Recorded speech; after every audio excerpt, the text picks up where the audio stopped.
Hello student, welcome to DKS channel. About myself, I am Deepak Kumar Saroj.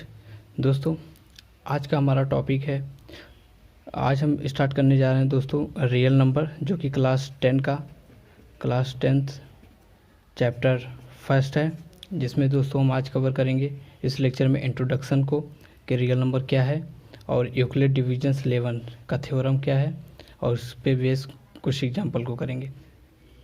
तो दोस्तों start करते हैं। पहले इंट्रोडक्शन कि रियल नंबर, हमारा रियल नंबर क्या होता है, डेफिनेशन। दोस्तों पहले इसके डेफिनेशन को हम नोट कर लेते हैं, फिर समझते हैं कि रियल नंबर क्या है।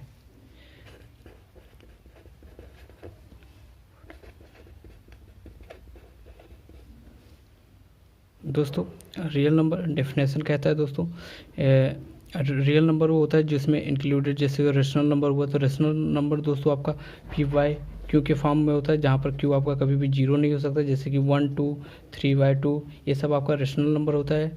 और नेगेटिव इंटीजर्स दोस्तों और पॉजिटिव इंटीजर्स दोस्तों ये जेड से डोनेट किया जाता है। पॉजिटिव इंटीजर्स दोस्तों आपका 0 1 2 3 एंड सो ऑन होता है, और नेगेटिव इंटीजर्स दोस्तों आपका जैसे माइनस हो गया, -2 हो गया, etc, तो इसे नेगेटिव इंटीजर्स कहते हैं। और इरेशनल नंबर्स दोस्तों आपका जैसे रूट में कोई भी नंबर हो, √3 √5 √7, इसे इरेशनल नंबर कहते हैं।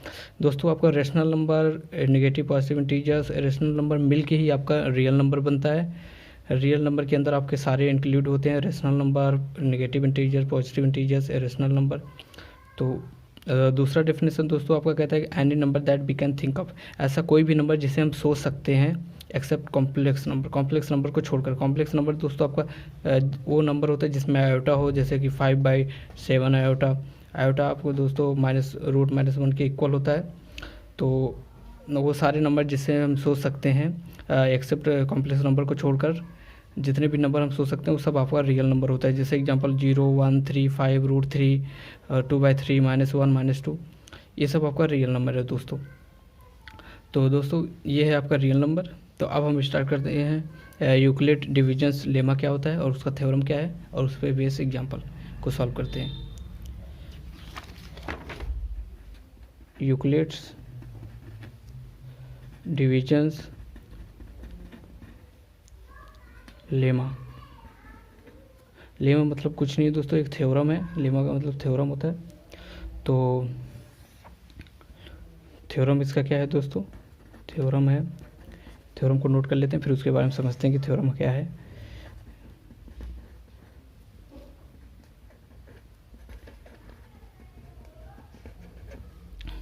दोस्तों यूक्लिड डिविजन्स थ्योरम कहता है कि given two positive integers a and b, तो आपको अगर दो पॉजिटिव इंटीजर्स ए और बी दिया हुआ है तो वहाँ पर एक एग्जिस्ट करेगा एक यूनिक इंटीजर्स क्यू और आर इंटीजर्स करेगा, जो सेटिस्फाई करेगा इस वाले ये equal to b q plus r, इसको सेटिस्फाई करेगा।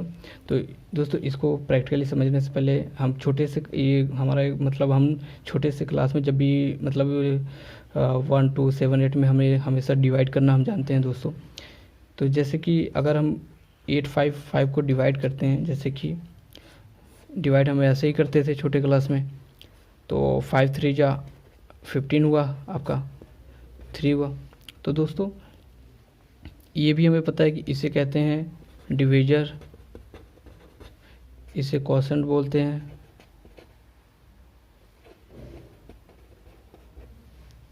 इसे रिमाइंडर बोलते हैं, और इसको हम बोलते हैं डिपेंडेंट।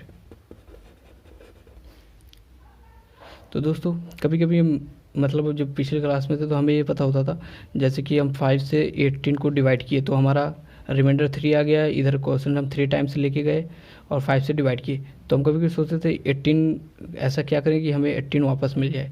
जैसे कि अगर हमें अपना क्वेश्चन, ये हमें सवाल हमने सॉल्व किया ये इसको, तो हमें चेक करना है कि हमारा सही है गलत। तो हम छोटे क्लास में क्या करते थे, पहले इसको इससे मल्टीप्लाई कर देते थे और जो रिमाइंडर था उसको ऐड करके देखते थे कि हमारा 18 वापस आ रहा है कि नहीं। अगर आ रहा है तो मतलब ये हमने जो किया है वो सही है, अगर नहीं आ रहा है तो मतलब कहीं ना कहीं हमने गलती किया है। तो हम क्या करते थे 18 में, छोटे क्लास में ऐसे करते थे, इसको मल्टीप्लाई कर देते थे 5 3 और प्लस ऐड कर देते थे। इससे हमें पता चल जाता था जो हमने डिवाइड किया है वो हमारा सही है या नहीं। अगर इतना डिवाइड और ऐड करने पर ये आ रहा है वापस तो मतलब सही है, नहीं आ रहा है तो मतलब एक हमने जो किया है वो गलत है। तो दोस्तों इसको हम छोटे क्लास में पढ़े होंगे, तो इसका एक फार्मूला भी था जहाँ ये होता था डिपेंडेंट आपका इक्वल होगा डिवीजर इनटू कोसेंट और प्लस रिमाइंडर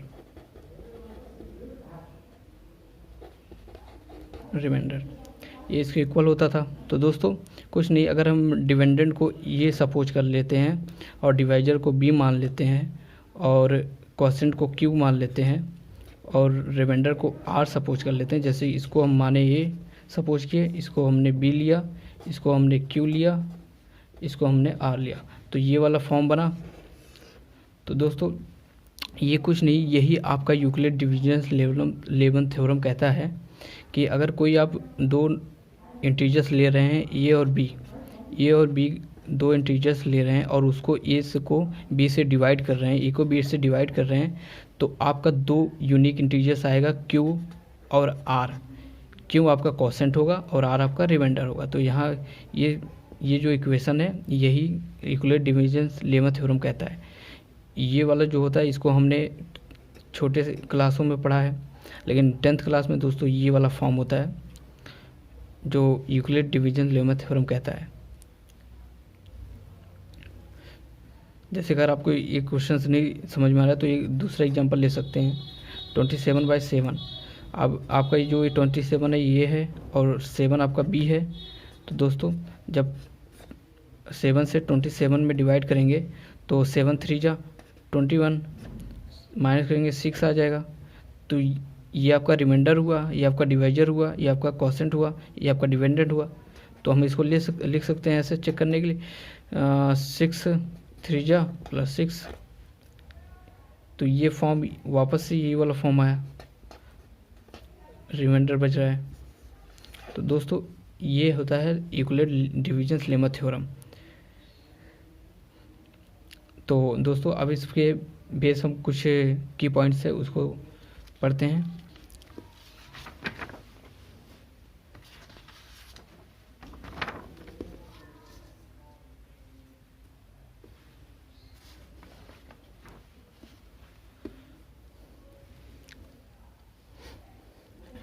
इसको आप हमेशा याद रखिएगा।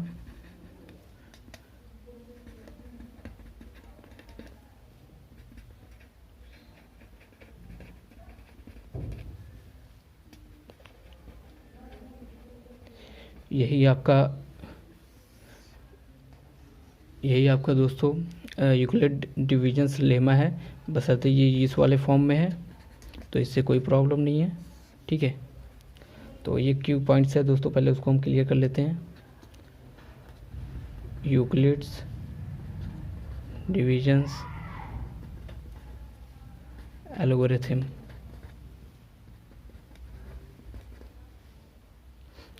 यूक्लिड डिविजन्स एल्गोरिथम क्या होता है दोस्तों, पहले इसको हम समझते हैं। इट इज इसको इसके जो डेफिनेशन है दोस्तों उसको लिख लेते हैं, फिर इसके बारे में समझते हैं अच्छे से।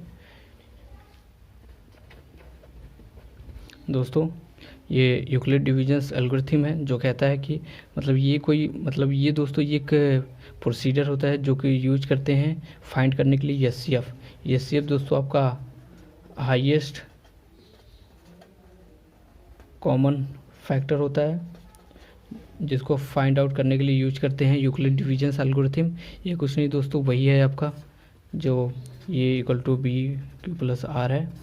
ये प्रोसीजर जो हम यूज करते हैं उसका नाम है यूक्लिड डिविजन्स एल्गोरिथम है। इसको यूज करते हैं फाइंड आउट करने के लिए एचसीएफ।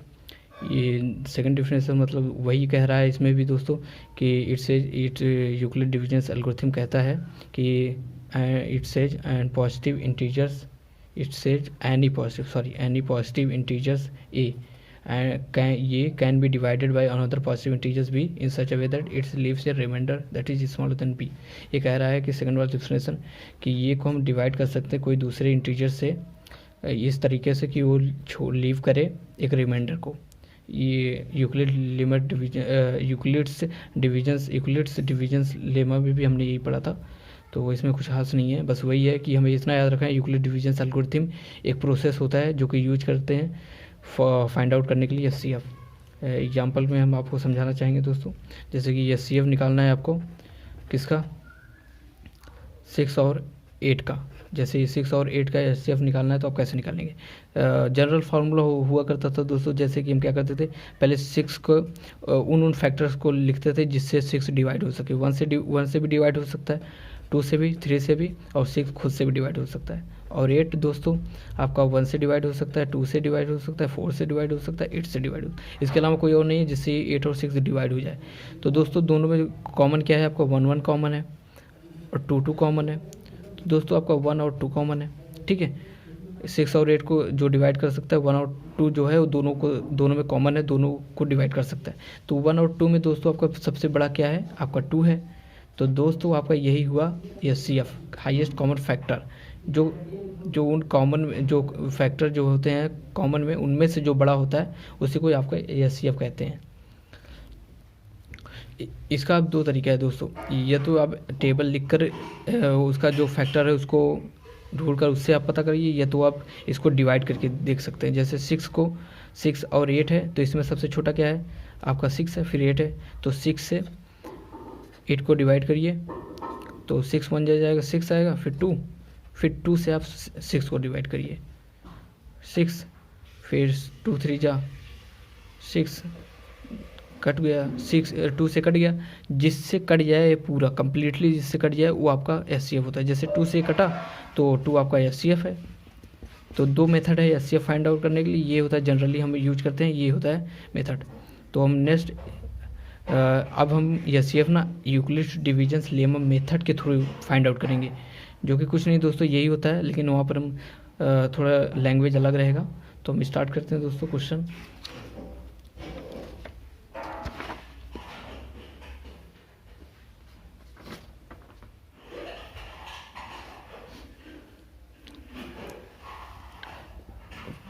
पहला एग्जांपल लेते हैं दोस्तों, हमें एचसीएफ फाइंड आउट करना है 320 और 132 से बाय यूक्लिड्स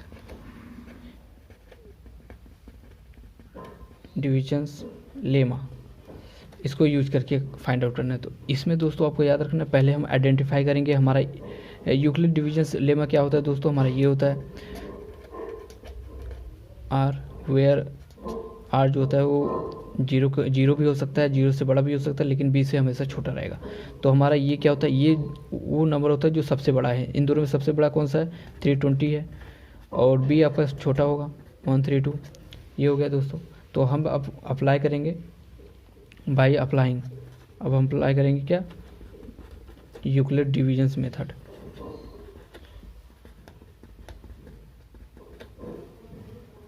लेमा इसको अप्लाई करेंगे। तो पहला स्टेप में दोस्तों क्या करना है, स्टेप फर्स्ट में आपको क्या करना है, यहाँ डिवाइड करिए आप। जैसे कि आपका बी क्या है, बी 132 है और 320 है, ठीक है। तो आप इसको डिवाइड करिए, तो ये 2 जाएगा 2 टाइम्स, तो 4 हो जाएगा, 6 हो जाएगा, 2 हो जाएगा, माइनस आपका क्या आया दोस्तों, 5 6 आ गया। तो यहाँ दोस्तों आपका ये क्या है, डिवाइजर है, एक डिपेंडेंट है, एक क्वोशेंट है, ये रिमाइंडर है। तो हम दोस्तों ऐसे लिखते हैं, ठीक है। इस वाले फॉर्म में आप इसको कन्वर्ट करिए, इस वाले फॉर्म में आप कन्वर्ट करेंगे दोस्तों, तो क्या आएगा 1 और 3 0, क्योंकि ये हमारा ए है, ये हमारा बाहर रहता है, इक्वल में रहता है। ये आपका ये है, ये आपका बी है, ये आपका आर है, ये आपका क्यू है। तो 320 और बी आपका क्या है 32 है, और क्यू क्या है मल्टीप्लाई में, क्यू क्या है आपका 2 है, और आर क्या है आपका 56 है। हमें दोस्तों इसको तब तक डिवाइड करना है जब तक आपका रिमाइंडर जो है 0 ना हो जाए। लेकिन फर्स्ट स्टेप में 0 नहीं हुआ तो हम स्टेप सेकंड अप्लाई करेंगे। तो अब इसको हम डिवाइड करेंगे किससे, 56। अब 56 से 132 को डिवाइड करिए, 132 को डिवाइड करिए दोस्तों।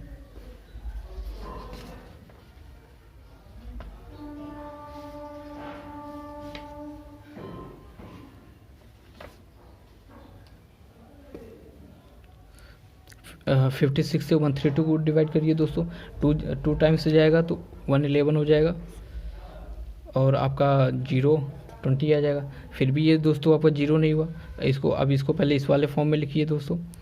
आपका 132 ए है, आपका ये आपका ए है, ये आपका बी है, ये आपका क्यू है, ये आपका आर है। तो ये जो ये है 132 है और बी क्या है आपका 56 है और क्यू क्या है आपका 2 है और रिमाइंडर का आपका 20 है। तो दोस्तों ये है फॉर्म, ठीक है। अभी भी आपका जो रिमाइंडर है वो 0 नहीं हुआ है, तो हमें इसको 0 बनाना है। तो फिर स्टेप थर्ड अप्लाई करेंगे। स्टेप थर्ड में क्या करेंगे दोस्तों, 20 से 56 को डिवाइड करेंगे। 56 में ये 2 जाएगा तो 40 हो जाएगा, माइनस करेंगे तो आपका 160 आ जाएगा। 160 आया। अब इसको इस वाले फॉर्म में कन्वर्ट करना है, ए बी क्यू के फॉर्म में। तो पहला 56 आपका क्या है, ये है, और बी आपका क्या है 20 है, और क्यू आपका 2 है, और 16 आपका क्या है रिमाइंडर। ये भी अभी 0 नहीं हो तो हम अब स्टेप फोर्थ अप्लाई करेंगे। अब इससे इसको डिवाइड करेंगे, 16 से 20 को डिवाइड करेंगे। 16 1 जब 16 माइनस करके आपका 4 आया। तो अब इसको इस वाले फॉर्म में करिए। 20 क्या है आपका ये है, 16 है और 1 जा गया और 4 आपका ये है। तो रिमाइंडर दोस्तों आपका 4 है। अब एक बार अब 4 से 16 को डिवाइड करिए यहाँ साइड में। 4 से 16 को डिवाइड करिए, 4 4 जा 16, ये कट गया। तो यहाँ दोस्तों देखिए, यहाँ आपका वैल्यू कट गया है, ठीक है, 0 आ गया कट के। तो ये किससे कटा, 4 से कटा। तो यहाँ आपका रिमाइंडर क्या है 0, रिमाइंडर कोई भी नहीं है। तो यहाँ पर हम प्रोसेस स्टॉप कर देते हैं, ठीक है। स्टेप 5 में आपका प्रोसीजर जो था स्टॉप हो गया, क्योंकि जो यहाँ पर ये था और जो हमारा 4 था 4 टाइम गया और रिमाइंडर क्या हुआ आपका 0 हो गया। तो जो रिमाइंडर आपका 0 हो गया, ये रिमाइंडर किससे आपका 0 हुआ, जब आप 4 से डिवाइड किए 16 में। तो आपका जो SCF होगा दोस्तों वो आपका 4 हो जाएगा, जिससे जो ये डिविजर है और जिस डिविजर से डिविडेंड कट जाएगा, कम्प्लीटली कट जाए और 0 आ जाए, वही आपका SCF होता है। तो दोस्तों यहाँ आपका SCF है, ठीक है। ये कम्प्लीटली कट गया है और ये आपका SCF आपका 4 हो गया है दोस्तों।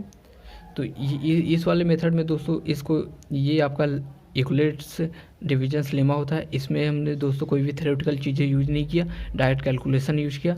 तो आपके अंडरस्टैंडिंग के लिए कि हमें कुछ नहीं करना, जब भी हमें कोई SCF दिया रहे 320 और 132 का आपका SCF निकालना है, तो आप पहले डिसाइड करिए ये क्या है, बी क्या है। बी ये आपका सबसे बड़ा होता है, बी आपका सबसे छोटा होता है। छोटे से बड़े को डिवाइड करते हैं। तो बाय अप्लाइंग इक्वलेट्स डिवीजन में से जो आप अप्लाई करिए उसको आप इस वाले फॉर्म में लिखते जाइए। ये प्रोसीजर स्टेप 1 स्टेप 2 स्टेप 3 ऐसे तब तक करते जाइए जब तक आपका जो रिमाइंडर है वो 0 ना हो जाए। जहाँ आपका 0 हो जाए और जिससे 0 हो, जैसे 4 से मल्टीप्लाई करने पर 0 हुआ, तो ये जो आपका 4 है ना, आपका डिवीजर ही आपका SCF बन जाएगा, वो लास्ट वाला डिवीजर जिससे वो कम्प्लीटली कट गया हो, ठीक है। तो ये यहाँ पर हम थ्योरेटिकल यूज नहीं किए। अब जो क्वेश्चन ले रहे हैं उसको हम पैटर्न वाइज यूज करेंगे, ताकि आप एग्जाम में सेम वही कंसेप्ट यूज करके आप एग्जाम में लिख दीजिए और आपको अच्छा खासा मार्क्स मिल जाए, ठीक है। तो स्टार्ट करते हैं दोस्तों। सेकंड क्वेश्चन लेते हैं दोस्तों। Use Euclid's algorithm to find the SCF of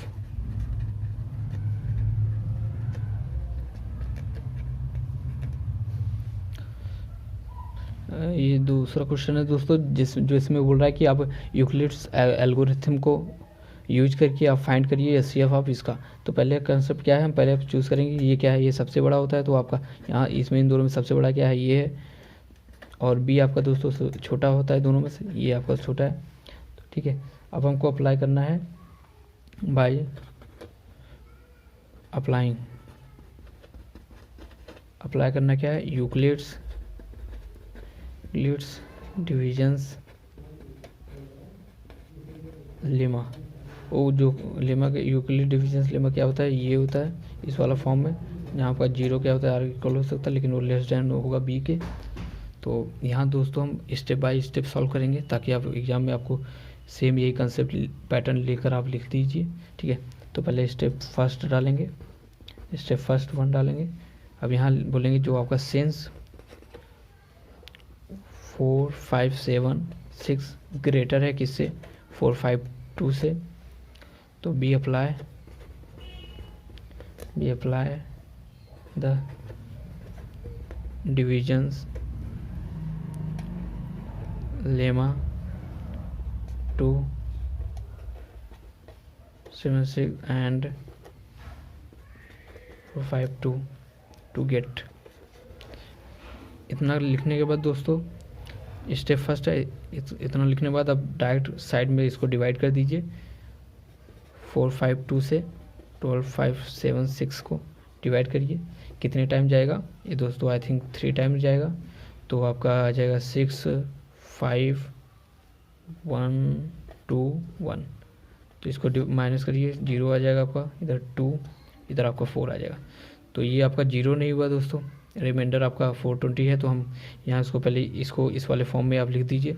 ये आपका क्या है 12 5 7 6 है, और बी आपका ये है, और क्यों आपका 3 टाइम्स गया है, और आर आपका 20 है, 420 है। तो यहाँ दोस्तों आपका रिमाइंडर क्या है 0 नहीं हुआ। तो हम फिर से इससे अब इसको डिवाइड करते हैं। स्टेप सेकंड में हम अप्लाई करते हैं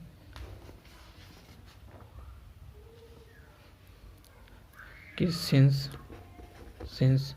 यहाँ दोस्तों रिमाइंडर हमारा क्या है, रिमाइंडर 420 नॉट इक्वल टू 0 के इक्वल नहीं है। तो बी अप्लाई हम फिर से करेंगे इसको। अब यूक्लिड्स लेमा डिविजन्स लेमा को हम फिर से अप्लाई करेंगे,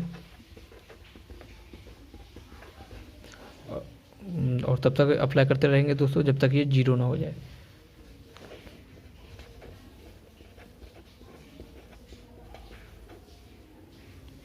तो आप यहाँ फिर से इसको डिवाइड करिए,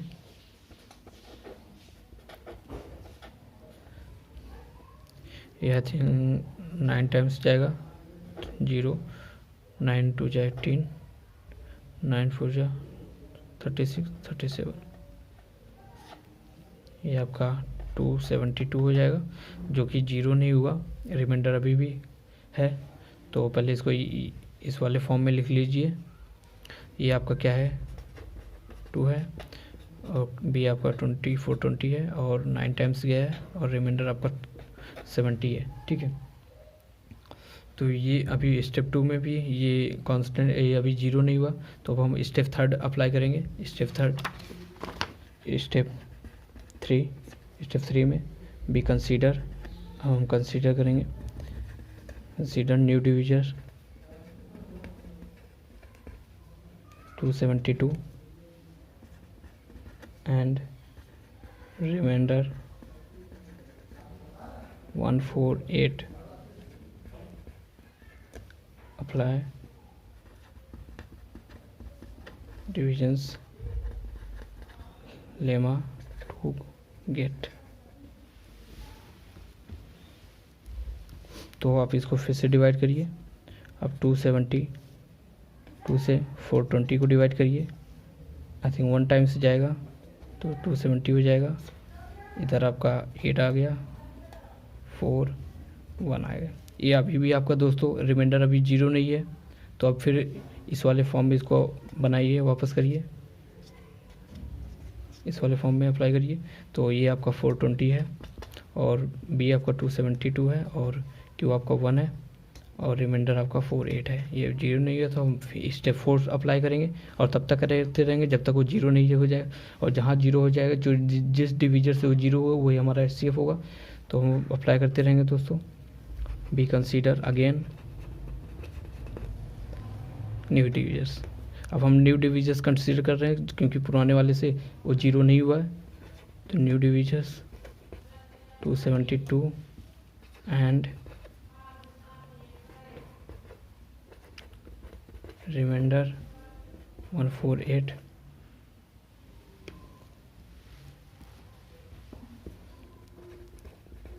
अप्लाई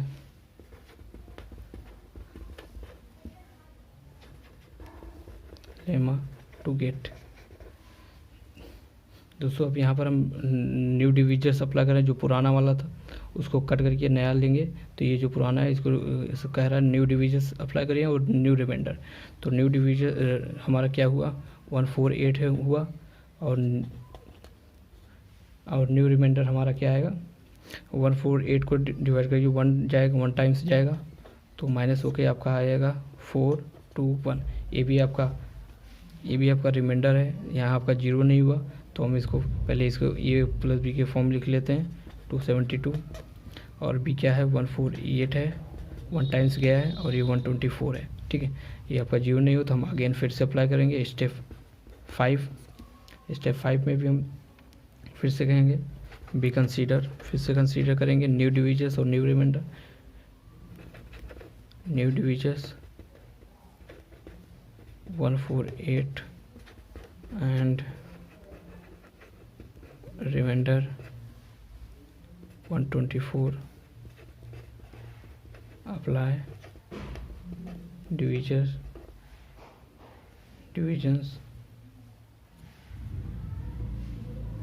लेमा टू गेट। तो अब हम फिर से इसको डिवाइड करेंगे और तब तक करते रहेंगे जब तक जीरो ना हो जाए दोस्तों। ये आपका 1 टाइम्स जाएगा,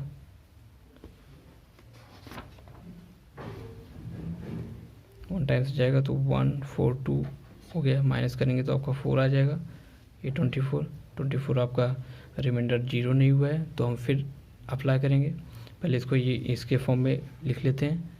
तो ये आपका 148 है और भी आपका 124 है, 1 टाइम्स गया है और 24 आया है, लेकिन यहाँ रिमाइंडर जीरो नहीं हो तो हम स्टेप 6 पे अप्लाई करेंगे। Step 6 we consider new divisors 124 and remainder 24, apply divisions lemma to get. यहाँ दोस्तों यहाँ आप साइड में कर ले रहे हैं 124 को डिवाइड करेंगे तो आई थिंक ये जाएगा 5 टाइम्स, तो ये 120 हो जाएगा। 120 आपका 4 बचा है, 4 आपका कांस्टेंट नहीं है, 4 आपका रिमाइंडर अभी भी है, जीरो नहीं हुआ है। तो पहले इसको 120 ये भी इसके फॉर्म में लिख लेते हैं। 24 5 टाइम्स गया और रिमाइंडर आपका 5 रह गया, रिमाइंडर आपका 4 है, अभी भी जीरो नहीं हुआ तो हम फिर से अप्लाई करेंगे। स्टेप 6 लेंगे। स्टेप 6 में